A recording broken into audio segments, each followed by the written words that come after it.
Mesillas Yeshorim, Erev Tov. We're in Mesillas Yeshorim, Perek Chav Gimel, 23. We're starting a new Perek, and this is the last chapter on humility. We ended off with a question last week,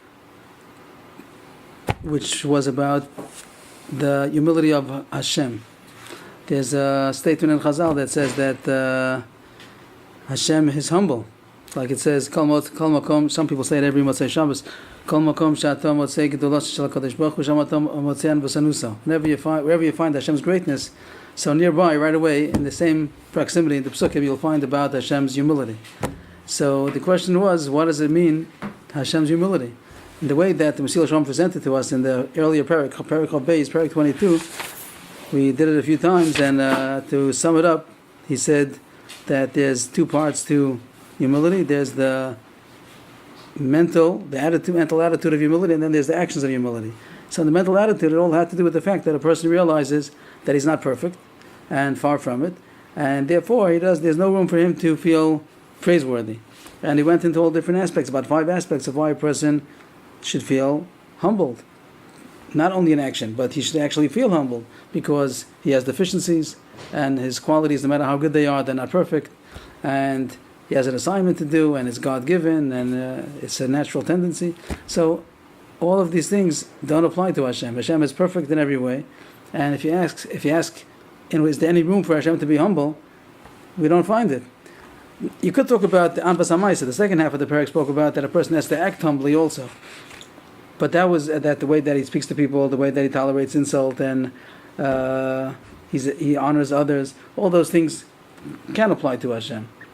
But the way we understood it till now, it's only a result of the fact that he has this attitude that he really is not perfect, and that's the attitude of humility. So then it has a expression in his actions. But what does it mean that Hashem is humble? He acts humbly. He acts humbly. Means tolerates insult without limit. He gives kavod to people. There are other behaviors that you could say, dibur ali chasa. You could talk about that. But in fact, as far as anvas hamachshava, that there should be a room for the mental attitude, the mindset of humility. L'chorah, there's no room for Hashem to have that, because Hashem is actually is infinitely perfect. So I thought I had an answer last week when we ended. I said that maybe we'll come back next week and I have an answer. But we're here next week and I don't have a good answer. So I'm just putting the question. Mesillas Yeshorim doesn't refer to this point that Hashem is called humble. So I don't know the answer. And if anybody thinks of anything, either now or in the coming week, so we appreciate any suggestions. How is it possible that Hashem should be humble? And if we do find a new shot in humility, that's not because of deficiencies, then we have to rewrite Perek 22. It isn't the way that the Mesillas Yeshorim gave out the issue of humility. It's only based on deficiencies. And if there's going to be a new way to understand humility, so then it could apply to humanity also. So just put it, yeah. Certainly, Hashem doesn't make a point of showing His greatness. Yeah, showing even His presence. I mean, you have to look. Right, but he didn't. But he does it because it should give people the opportunity to do it on their own. But it's not a show of humility. And it's if anybody wants to see it, they could see it in a cup of water or in his fingernail growing. The Hashem's greatness is evident all over. There's the people are not interested, or they're looking at, they're too busy to see it. But Hashem's greatness is evident. But it's done with humility, and even though it might be, the reason for that might be bechira, to give people bechira, is still the outcome. Right. So we agree that there is anvas hamaisa, there is the actions of humility, but the Mesillas Yeshorim said there are two issues. One is the anvas hamachshava, and one is the anvas hamaisa. One is the mental attitude that a person thinks of himself humbly, and the other one is the way that he acts. So Hashem does act in a humble way, as we see all over. Like the Medrash over there says that this mamar that says that Kol Makom Sha'atam Motzei Gedolos Shel HaKadosh Baruch Hu Shamatam Motzean V'Sanusa, you always see Hashem's greatness. You also see His humility. So it gives examples that Hashem takes care of the orphans. Hashem takes care of the destitute. That a person who might not consider himself too high to care. and to take notice. And Hashem takes notice of the most humble, of the most destitute. So that's an act of humility. But if you talk about the mindset of humility, that does Hashem think of himself not perfect, it's strange to say these words even, but there is no deficiency. Hashem is absolutely perfect in every way, infinitely. So where's there room for Anvas HaMachshava? I agree with what you're saying, that the way that Hashem treats people is with humility. But that's the second half of Anvas HaMaaseh, the humility of action. But it's not the first part about humility of thought, that a person thinks of himself humbly. How is it possible that Hashem should have that? And if we say that there's a new kind of humility which we didn't talk about yet, so we should learn it. And maybe it also applies to humans, that there's a room for humility even if a person is perfect. We're not saying people are perfect. Everything he says is true, that people are deficient. But is there a new dimension of humility which hasn't been explained? So throwing at the question, someone mentioned it last week, and I thought I had an answer, but I don't yet. So I think it's important to mention. So now we're up to the second parak. He only has 2 parakim on humility. Usually he had 4. Now he condensed them, and in this parak 22 he spoke about the general attribute of humility and also its parts. So he condensed it into one parak. Usually it's 2 parakim, Bir Hamida, and then the Chelkei Hamida. And now in parak 23, he also is going to condense 2 issues into one. One is how to acquire humility, and the other one is about the mafsidim, the things that detract from humility, and a person has to avoid them. They are going to be inhibitors, things that are called mafsidim. So this is the second and last parak about humility, which is going to include the kinyanim and the mafsidim. So we're ready to start with the ways of acquiring humility. There are 2 things that accustom a person to humility, that's going to bring a person to be humble. This is the way to acquire humility. There's a different girsa in the Mesillas Yeshorim that says hamadrichim, not margilim, that accustom him, but madrichim, that lead a person, madrichim, the derech, that lead a person to humility. And that is haragilos v'azbonim. So as far as the kinyanim go, he says there are 2 kinyanim. One is the habit, haragilos, a person who becomes regular, Russian of ragil, and that means that we'll see soon, he's going to say that he outwardly acts humble. And the other one is contemplating thoughts. There are certain thoughts that a person is going to have in order to be humble.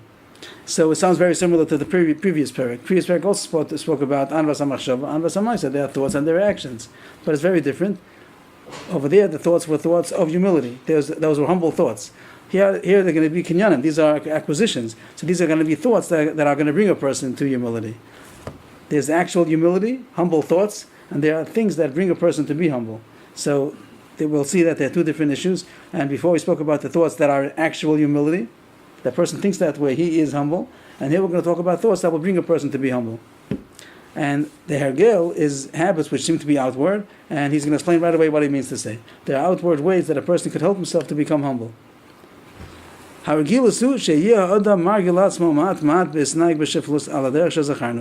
first point of habit is that a person should habituate himself slowly to behave in a lowly way, as we mentioned earlier. So in the previous parak, he's referring to the previous parak. Over there it said, in the second part, Anvas HaMaaseh, he had over there 4 halakim, he had 4 parts, but the first of that was hisnagus b'shiflus, that a person should, his mannerism and his disposition should be in a humble manner. And he talks about the way a person talks, the way a person walks, and the place that he chooses to sit. The outward motions of how a person acts, he should act in a humble way. And here he says, do that. And he seems to say, even before you're actually humble. Even though before a person has the humble thoughts, he's not really humble yet, but he advises that he should act in the humble way. We're going to read the paragraph and then come to a question which should be staring us in the face, that this seems to be diametrically opposed to what he told us in the previous parak. Here he says that a person should act humbly even though he's not yet humble in his thoughts. And before he told us the opposite. But this is the first kinyan that he says, that a person should accustom himself slowly to behave in a lowly way, as we mentioned earlier, and he gives examples. Yeshivas Rabbi Akiva.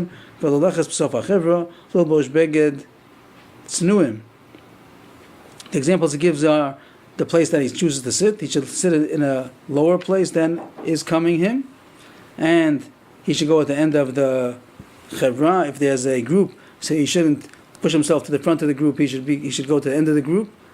It's a humble way of acting, as if to say that he doesn't deserve to be the leader of the group. He's in the end of the group. He's the zanav al arayot. He's the tail end. He's not the head. And to dress with modest clothing. And he explains what does he mean by modest clothing. It doesn't mean tzanua that it shouldn't be pritzus. Like, no, that's not the point, that it should be covering. That's not the point. The point is tzanua, dahainu, mechubadim achlo mufarim, that it should be respectable clothing, but not glorious. That it shouldn't be splendid regard. So wearing a hanky might be not. It might depend on the time and place, whatever people's civil, their tarbut, their culture is. But that he shouldn't be outstanding. He shouldn't be considered outstanding in his clothing. He should be modest. Means that he says that not to wear degrading clothing, not shriveled and dirty clothing, stained clothing, mechubad, respectable, but not glorious, not something that's outstanding. With torn clothing, it's like mechubad. That's only in our culture nowadays that you can find such a thing. You have to pay extra that it should be already frayed and bleached and torn. Okay, I don't understand. But this is his point of acting in a humble mannerism. And he's not yet humble, because humility really means that he thinks that way, that he really thinks of himself humbly. He doesn't think of himself all that great. He realizes his deficiencies and he's always conscious of it. So he says, he advises that a person should act this way outwardly. He also gave other cases of an outward expression. One of them was to tolerate insult. That you can't just say tolerate insult even before you're humble, because it's not going to work. People are not going to tolerate insult. This is the easy one. This is that he should act in an outward humble way, even though he's not yet humble yet. And he explains, because if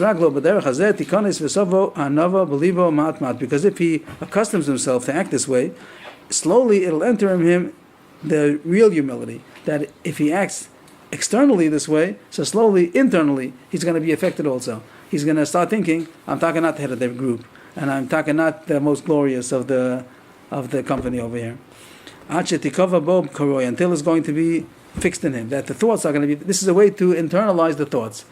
So he uses this as a kinyan. I'll just finish the paragraph and then go back. He explains why he advises to act humbly even before he internalizes the concept. Because since a person, by nature, feels himself greater than he is, lazuach ulisnase, that he elevates himself. A person's nature is to make himself greater than he really is. And we'd like to speak about that. Why is that so? Why are people like that? Very interesting nature that people have, that they like to think of themselves more than they really are. So it's difficult to kasha alav la'kor me'ikara hanatia hanativas hazos. It's hard for a person to uproot from its root this natural inclination. People have a natural inclination to feel haughty and arrogant, and it's hard to uproot that just by the contemplation, just by the concept that he's going to explain soon, the humble concepts. It's difficult to uproot that just conceptually. But rather, only if he does outward actions which are within his control. Then he's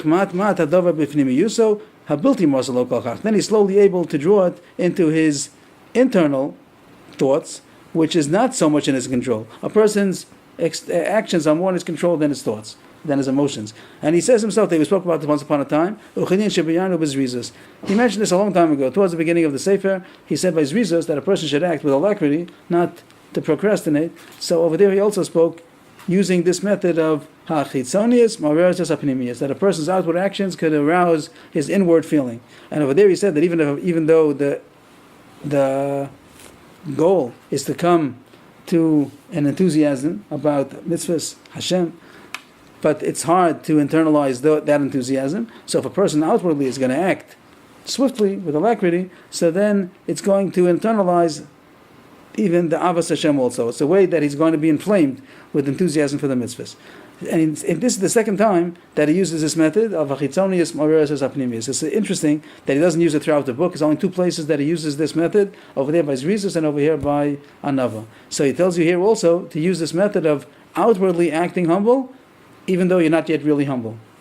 Shekol zenichla b'mamorim zal La'olam yehi adam orim b'yir. This all is included in the statement of Chazal that say that a person should be cunning in fear of Hashem. He should use cunningness, not just to be straightforward. Sometimes you have to use cunningness in order for a good purpose, in order to fear Hashem. So use tachbulos. That he should seek out strategies in order to combat his nature and its inclinations until he's able to conquer it. So that means that a person has to use a tachbula. This is a tachbula. This is a strategy. It's a tactic that he's able to internalize a thought and an attitude that he wouldn't be able to without the outward actions. So he tells a person to outwardly act humble, and slowly he'll internalize the concept and the real attitude of humility. Well, how should he act humbly? How? So he gave examples before, the way he speaks to people, that he should speak calmly, and he should speak honorably to people, not to shame people, not to embarrass people, not to be too tough towards people. And when he says the way he walks, that a person who walks is a way to walk in a haughty way, that a person his nose in the air, and a person who walks humbly. And he says that a person shouldn't go too heavily, like too slowly, like when a person is arrogant, haughty person, so he goes at very ease. Not that he has a job to do and he's on a mission. And he says the example would be that a person is going to his business. The way a person goes in business, like on a busy street, on a business street, everyone's walking determined, getting someplace. He's not like, I have all the time in the world and everyone should serve me. But no, he's on a mission. That's a humble way of walking. And he talks about where he chooses to sit. He can sit in the row of the nobility, or he can sit by the plain people. So these are examples of his mannerisms. Then he says about all of his movements. There are people that you could tell by their movements that they're arrogant, and not a person by his movements. He seems to be a humble person, the way that he moves, his movements, his mannerisms, his behavior. So he advises that a person should do that, should try to acquire that even before he's really humble. So the question that's staring us in the face is that in the previous parak, he opened up the whole subject of these 2 points, Anvas HaMachshava, Anvas HaMaisa, and he said that a person who's only going to be Anvas HaMaisa is the danger, is nothing worse than him. He calls him Tzavua. He calls him a imposter. That he's only faking it. He's being a humble person on the outside, and really he's haughty and arrogant inside in his thoughts. And he says that that's worse than a person who would show his arrogance. He's using his humility to also be arrogant. He's arrogant,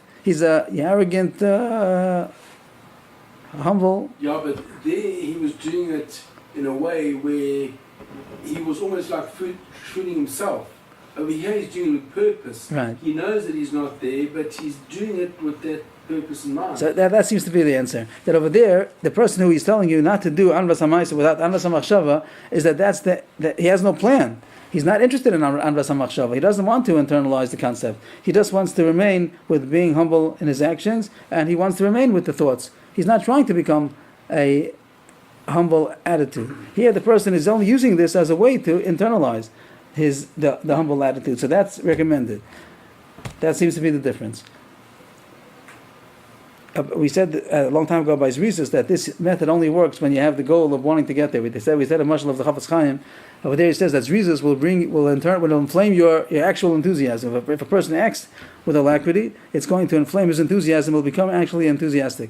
So over there the Chafetz Chaim asked the kasha that in the army, the Russian army, so people were enlisted for 25 years, and they were a symbol of speed and vigor. For 25 years they would be running. But then when they were finally freed from the army after 25 years, so then they were on a pension, they got the pay from the army, and they were the symbol of laziness. They just would drink and sit on the oven, sleep on the oven the whole day. And he asked the kasha, for 25 years they're doing chitzonius, maresis apnimius. So they should have become swift people after 25 years of practice. So that the Chafetz Chaim said, he said it in a sharp way. He said for 25 years they were running to the oven, they were running to the bed. That whole time they had no interest in all this running. They had to run because someone's holding a gun to them. So, but their neshama wasn't in it. Their thoughts, their aspirations weren't there. But if a person aspires, then the chitzonius could be more rare. There's a difference between the physical and the emotional. If a person is forced by gunpoint to run or go on the treadmill. He'll lose weight if he likes it or not. He'll burn up the calories. He doesn't have to be. It makes no difference if he's happy about it or not happy about it. But when you want to internalize emotions, it only works if you're positive about it. That's why they say about chinuch also, by educating children, people sometimes are surprised. So they're forcing their child for 13 years or so to do the right actions, and then they want that after they take away the external force, because he's already an adult, they should expect that he should be continuing in whatever they invested in him, because he's doing chitzonius the whole time, so now it should have been versus apnimius. So this is the Chafetz Chaim's point, that it's not enough. It has to be that you at least have a spark. You put a seed into him that he really admires the mila that you want to teach him, the quality that you want to teach him, but he's not strong enough to control himself. So he has to have the outward control that the parents are able to force him, so to speak. But it has to be that he's happy about the force that he's being forced. He wouldn't do it on his own, but he's happy that he's being forced because he sees it as a quality. But if he's against it the whole time and he's fighting it inwardly, so it doesn't help that you force him to go to daven and do mitzvahs and bench. He's fighting it the whole time. So this point of chitzonius moresis apnimius is only when the pnimius is a goal.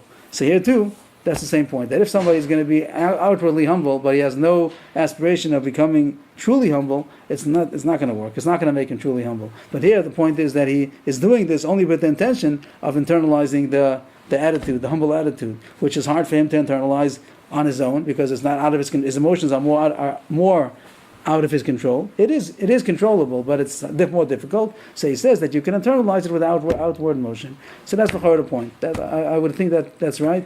That the reason why here he tells you that you may do the outward action is because he's doing it with the intention of internalizing the attitude, which he knows in theory, but it's hard to internalize. So this will help him internalize it.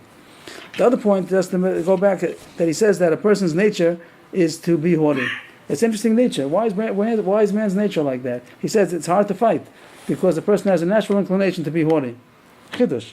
We wouldn't have known so. Maybe if you tell a person's natural inclination is to be lazy, so we can say that a person is made out of the dust of the earth and chumri is gas.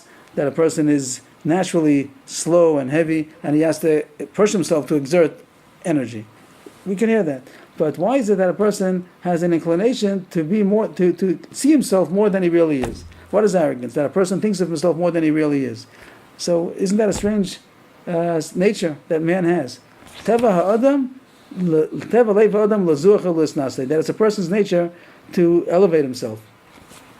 So, well, some people have to prove that they're there. People that know that you don't really need it. But not only towards other people, towards himself. The point is that he's arrogant to us. So he's saying that what? That he has to prove himself. But to himself. To himself. So he's not really proving himself, but he's at least imagining. Right. So the point he's saying is that people need meaning in life, and if they don't have it in reality, they at least want to have it in imagination. They can't look at themselves and say that I'm not worth anything. So the right way to do it is to become something and to find true meaning. But if a person is too lazy to do that, so then he at least imagines and he invents all kinds of qualities that he thinks he has. He might have some beginning of it, and he'll blow it up more than it is. And if he has deficiencies, he has to overlook the deficiencies. Instead of fixing it up, he just overlooks it. And here you have an arrogant person that he's blowing up his qualities and he's ignoring his deficiencies, and he thinks more of himself than he really is. So the push that people have to be haughty is because it could stem from a good thing. That's misused. It's misplaced. It's misplaced desire for meaning. They really want to be something, but instead of becoming something, they imagine that there's something. It's easier, but it's a failure. It's a fake out. He's playing rich. He'll play rich. Doesn't make him rich. So a person is playing as if he's Baal Ma'il, has a lot of qualities, and he doesn't. So that's the ingredient to become a haughty person. So since that's a natural state of man, he says that people have that. If that's true, if this explanation is true, so that it's just a nice, interesting point that it could be that arrogance is really rooted in a good thing. Just it shouldn't be misplaced. A person wants meaning, yeah, it's good. Go ahead, right ahead. That's a good thing. But don't misplace it. Don't fool yourself and others that you have it before you accomplished it. So since it's something which is a natural inclination, so it's hard to combat it internally. That a person is going to, with his thoughts, is going to be able to see himself so real. So he should at least use the outward expression, which is more in his control, that he should act humbly, and the whole time being telling himself that really I should be humble because I'm not as great as I'm not yet as great as I would like to be. And he should not ignore his deficiencies. He should look at himself as he really is. And that's the first kinyan. That's the first method of acquiring humility, to act in a humble way with an eye on the future of really internalizing it, that he should eventually think of himself the way he's acting. That's the first one. That's the first chaylik, which is called the haragilus. That's the accustoming himself in habit. And the second one is going to be contemplating, his boneh. And he's going to tell you things, he's going to tell us thoughts that a person should think about, which will bring in to him the humble attitude. Which, again, just to recall, I just want to say it again, I said it before, but just to say it again, that before also we had thoughts, 5 thoughts, that were thoughts of humility. But those were thoughts of humility. These are thoughts that are going to bring a person to humility. So just to chazer over to recall again, we said it a couple of times, but the more we do it, I guess we'll have more recollection. The first one was that even if a person has many qualities, he also has deficiencies, and he shouldn't ignore them. He should realize that with all of his qualities, he also has deficiencies, and don't just focus on the qualities, ignoring the deficiencies. Be true about it, and realize that there are deficiencies. That's going to dim his impression of himself to reality. We're not telling him not to be realistic. He should be realistic. The reality is that he has deficiencies. Don't forget about it. The second one was that even his qualities are not perfect. And no matter which quality he might consider that he has, and he really might have a quality, but they're not as perfect as he's seen things to think. They are limited. The third one was that this is his natural disposition that he is, and if the other person would have had that, he would have had it, and you would not have had it. So, not a reason to be haughty. The fourth one was that it's an assignment. Am I going in order? 1, 2, 3. And the fourth one, it was an assignment, that it's a job. The reason why Hashem gave you this quality is in order that you should use it, usually for others. So if a person is wise or rich or powerful, he should use all those things for other people. That was given to him in order to give out. Like a bank teller that has a whole drawer of bills, it's not him, it's just used to give out. So that doesn't make him haughty. He realizes that it's just an assignment, that he's really here to serve the others. So that would not be, that is a humble thought. And the last one was that whatever he has is things that Hashem gave him. So he's a pauper that Hashem is showering him with gifts. So he can't be haughty. On the contrary, that should be a reason why he should be humble. That Hashem it's a God-given gift. So all those thoughts are humble thoughts, not thoughts that bring him to humility, but those are that's the actual humility. That's the mindset that if a person realizes those thoughts, he is humble.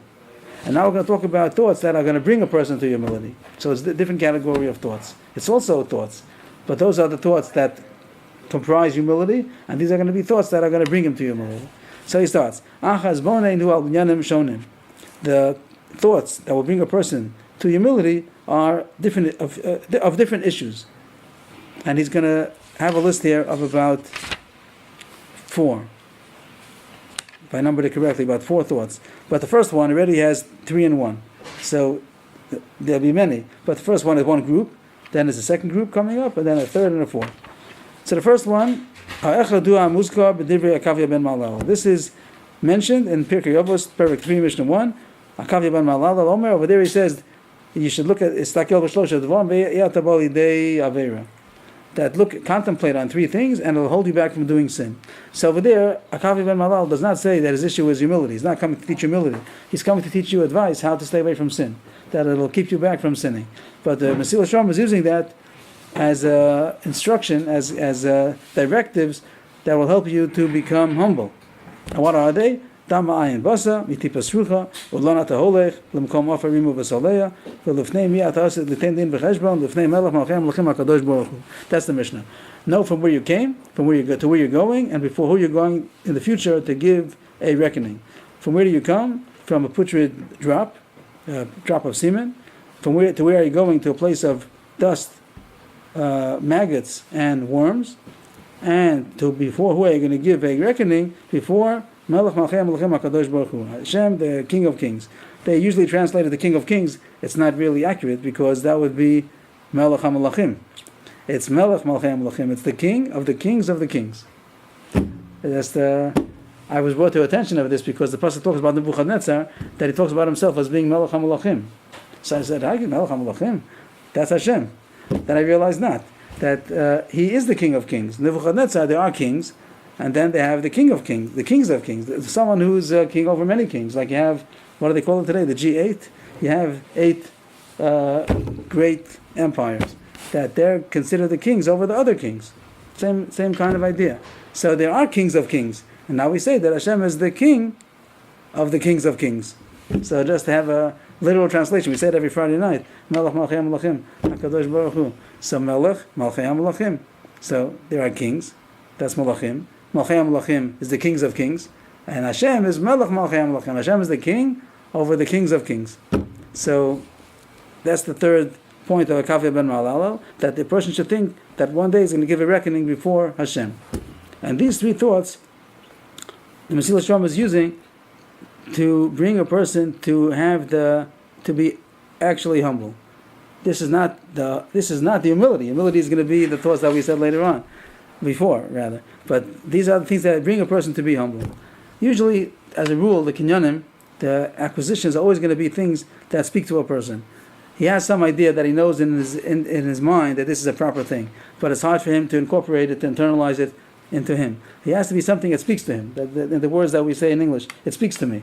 So it has to be something that I can identify with myself. So you tell me some idea that I have deficiencies. Okay, it's true. Intellectually, I understand I have deficiencies, but that's not enough that he's actually going to think about it and realize that. He doesn't want to. He's something which is he's not ready to internalize. He doesn't want to accept it. Or the other points that he says that as a gift from Hashem, people ignore these things. So now he's talking to something that's going to hit the, what's the expression people will say? It's going to hit the button. It's going to hit the mark. When a person thinks of these thoughts, he's really talking to him, and he's going to get shaken. These things might shake him up. So the 3 points are from where you came, and to where you're going, and before who you're going to give a reckoning. Of all of these thoughts, they oppose, they're contrary to arrogance, and they promote humility. And why is that? He's going to go through each one of the 3.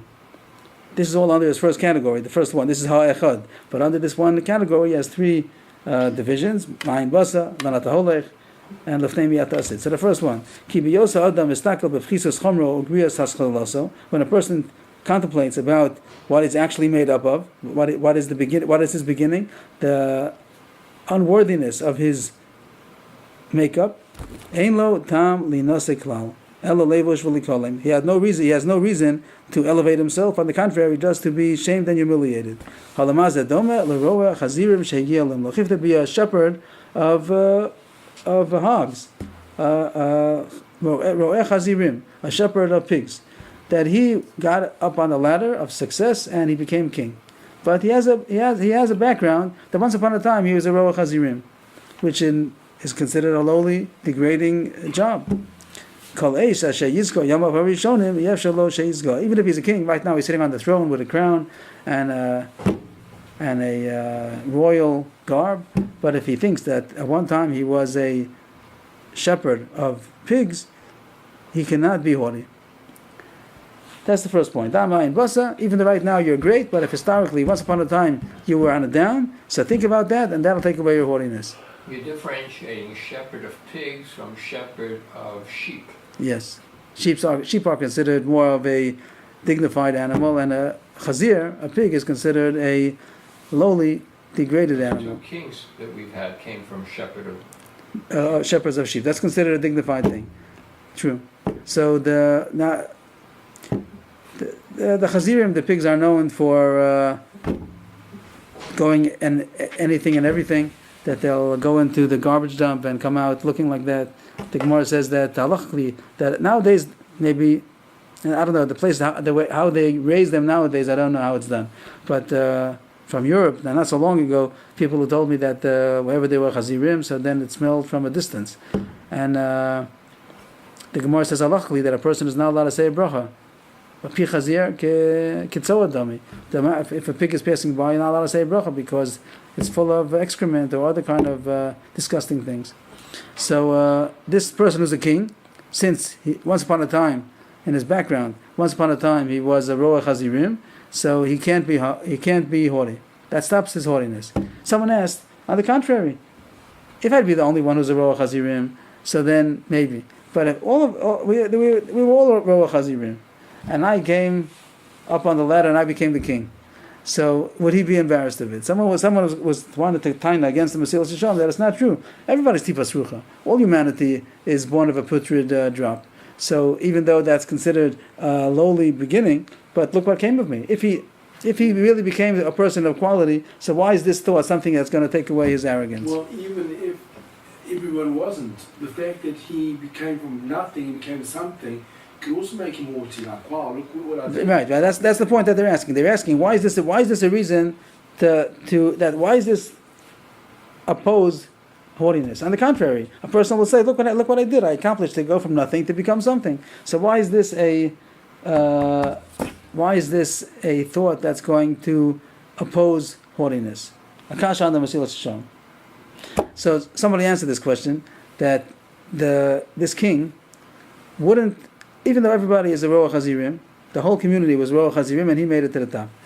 He wouldn't hang this picture of himself in his office. Why not? Why wouldn't he? If, on the contrary, look what I used to be, and look what became of me, and nobody does that.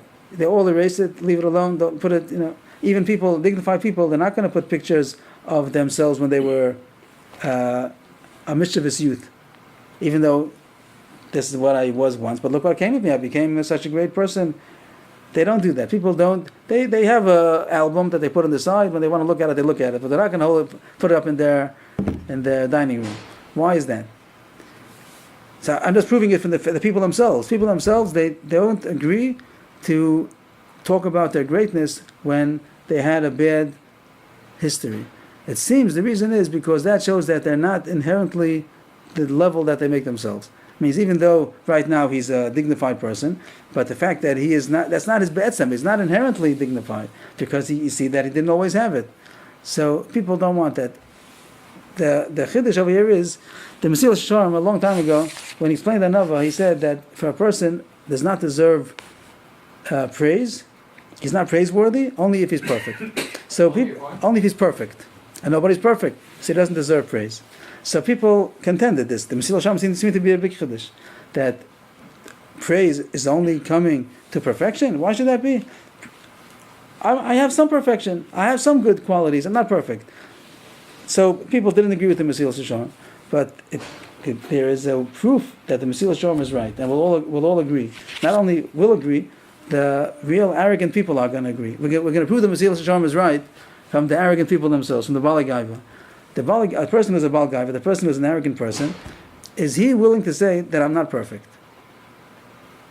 Is he going to say that I have these qualities, but I have these deficiencies?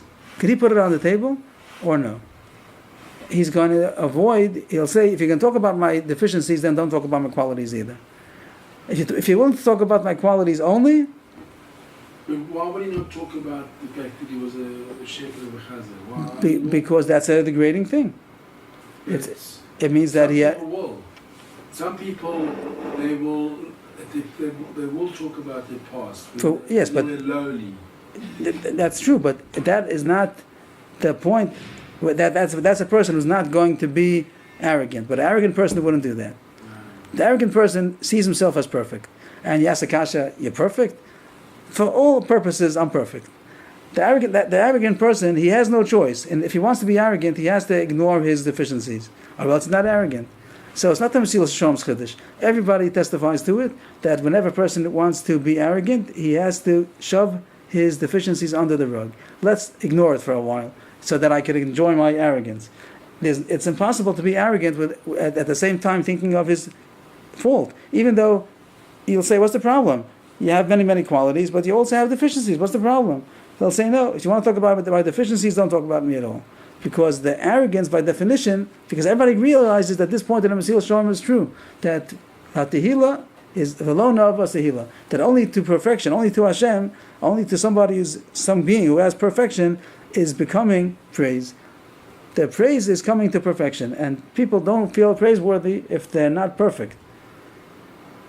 So when people are arrogant, they're ignoring their deficiencies. And the Mesillas Yeshorum's cure for arrogance is to put the deficiencies on the table and admit it. They're ignoring their deficiencies, but they still feel praiseworthy. So that they, how come they're not agreeing to put the deficiencies on the table? Yeah. They only can do that by ignoring their deficiencies. Right. That means that they also are agreeing to the principle that people only feel praiseworthy when they're perfect. No, he wants all. Trump wants all the praise he can get. And he wants to ignore his deficiencies. Yeah. Why? Because he also agrees that it's impossible to consider oneself praiseworthy only if he's perfect. So if I want to talk about my praiseworthiness, don't talk about my deficiencies. Just talk about my praises. That means that everybody agrees to this principle. The biggest Baalei Gaiva will sign on it, that in order to be praiseworthy, you have to be perfect. And I'll say, I'm perfect. So you'll say, are you perfect? We'll say, for all practical purposes, I'm perfect. Right now, I don't want to talk about my deficiencies, put them aside, and we'll talk about my praises. And that's how he could be arrogant. A person only could be arrogant if he ignores his deficiencies. It's a chiddush, and I learned the Mesillas Yeshorim, so it was a big chiddush, and it sounded like some deep wisdom, and someone this week pointed out to me that everyone agrees to it. The biggest Baalei Gaiva agreed to it. Everybody will sign on this. But someone who's not a Baalei Gaiva doesn't necessarily agree with it. Someone may know that he has faults, but may still think he's praiseworthy for this or for that. That's not called, he's praiseworthy means that if you want to talk about this quality that I have, yes, I have qualities. Yeah. I'm agreeing that, we're not saying that people don't have qualities. He has qualities, but now you sum up the person. Is the person praiseworthy as a whole? So people only consider themselves praiseworthy if temporarily you're going to ignore the deficiencies. If you're going to say, I have a deficiency, so I'm not so praiseworthy. People themselves will take down that title if you put the deficiencies on the list. If you're going to say, I have these qualities, someone's going to say that I'm rich and wise and, please help me, and humble. He has a whole list of qualities, but I also am a ganav. I also steal. That doesn't fit. You can't say it. If he's going to say it, then he's not arrogant. He'll say, this is what I am. I have some good things, but I have some bad things. But you want to know if I'm praiseworthy? There it is. Black stain. I can't call myself praiseworthy. So the Mesillas Yeshorim is revealing a truth that really everybody agrees to, but we don't have the courage to say so.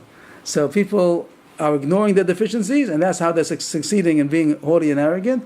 And the person who's a nanav is able to be honest and say, I have deficiencies. And you want to talk about, I have certain qualities? Yes, that's true, I have certain qualities, but I also have certain deficiencies. So here he calls this a deficiency, and therefore we don't find the pictures of people's degrading situations in their state of splendor, even though you might say, look what you did, you got from there to here. But I want to ignore that right now. I just want to talk about my state of success now. I don't want to talk about my past. So that's the first point about me'ayin basa. The second point is, where are you going? And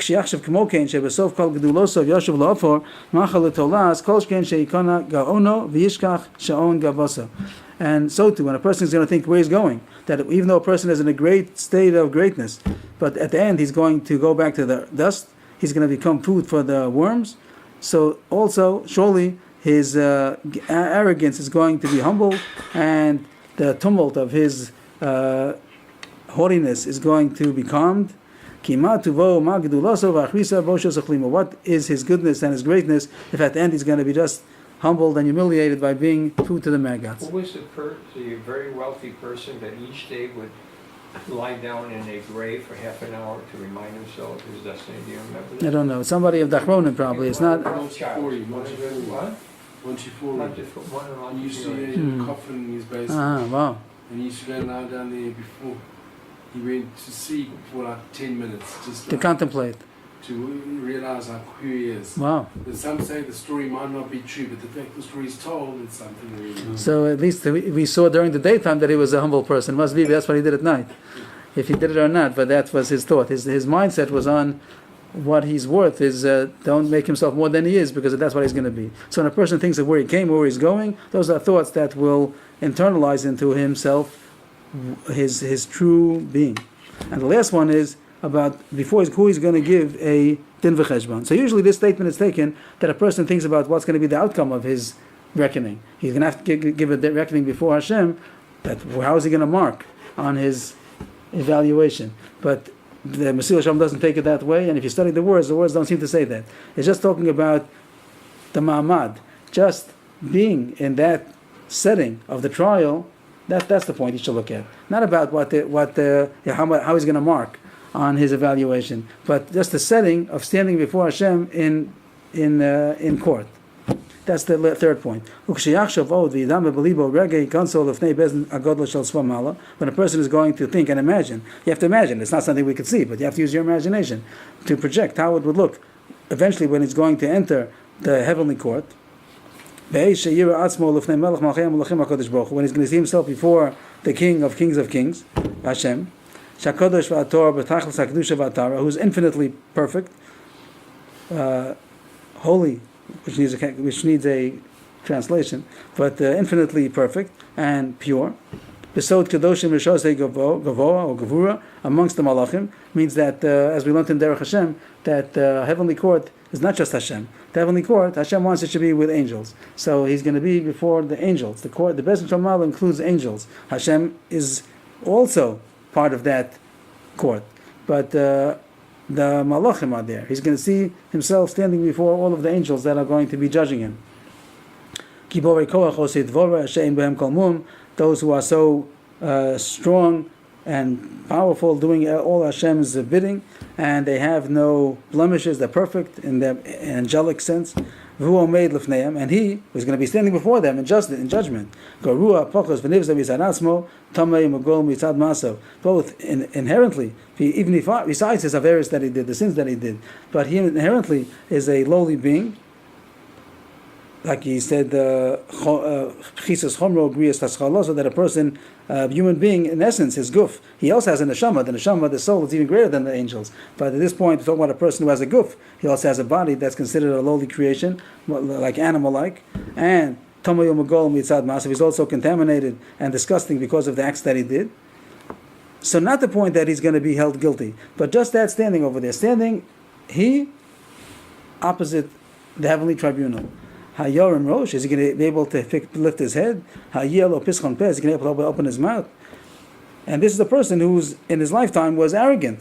So they're going to ask him, well, what happened to your mouth? How come you're not talking the same way you talked in your lifetime? First of all, he doesn't have a mouth at this point. But he does. He has ability to answer. It's not that he's going to be... He doesn't have a physical mouth. He can't stand on his physical feet. So it's going to be spiritual, but it's going to be something which is going to be representing the body and the soul, even if it's not going to be tangible. But it's something which is considered a body and a soul, and he's going to be standing in judgment. Not only the soul stands in judgment, the body and the soul, both of them are standing in judgment. Like the Marshal, the Gemara says about the blind and the lame, they're together. Each one alone is not able to be judged, but both together they're able to be judged. Okay, we won't get into it now, so our time is limited. Is he going to be able to lift his head, to open his mouth? They're going to say, where's your mouth? During your lifetime, you were very honorable and high. You held yourself on a high level. So what happened? Why are you not speaking the way you usually do? Because now he's saying the truth. So this imagination of the future is supposed to make a person to be more conscious of what the truth is. That's the actual truth, that he is so lowly in comparison to perfection. The whole point of Nava, humility, is to see a person not comparing himself only to those people that are lower than him, but in truth to compare himself to actual perfection. So in our lifetime, we're able to ignore it and think I'm perfect, and I don't want to look about more than me. I just look at people less than me and say I'm more than them, and therefore he finds reason to be arrogant. But if here he's put in his face, he's going to be standing before actual perfection. He's not going to have a choice. He's there. So that is the actual setting. That is the true setting. How he is in the relationship to perfection. Mayana or Ma Yoshev al Tachachta. What's he going to be able to respond and answer to his rebuke? That's the rebuke. They're going to say, where is your glory? What happened to it?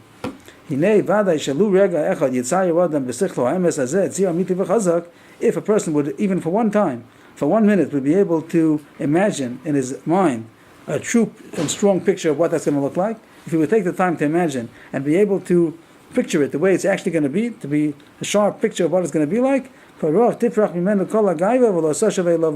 So then he guarantees that all of his arrogance is going to fly away and it's never going to return. They don't have this usually in Mesillas Yeshorim. Other places he says that even if you acquire some good quality, but it might go, you might lose it again. You always have to make sure that you're renewing it. Here he says that if you do this drill, so it's a one-time investment and it's never going to come back. You'll get rid of the agaiva forever. If a person is able to imagine the way he's going to look when it's going to be before the heavenly court, that alone will take away all of his gaiva, and it's a one-time job. Once he's cleansed of it, it's never going to come back again. So these are the 3 points we learned tonight. We learned 2 points. We learned about the 2 major categories, and now we're going into subdivisions. The first category was hisnahig, aragilus, that a person should outwardly act in a humble way, in a humble disposition. And the second one was about contemplating on things that are going to bring him to internalize the thoughts of humility. And so far, this is only under number one. Number one includes A, B, and C. Ma'ayin basa, lanat holech, l'fnei atamisa asad litin din v'cheshbon. What are you? From where do you come? Where are you going to? To the dust. And before who are you going to give a reckoning before the heavenly court? If you think about these 3 things, these are thoughts that let you be truthful and think the thoughts of true humility, which is the period before. All of those thoughts that a person thinks of as deficiencies, etc., he thinks of what he really is. Not that these are the actual thoughts of humility, but this will help you to acquire the thoughts that we said in the paragraph before of those 5 points that make a person to be truly humble. Yashikar.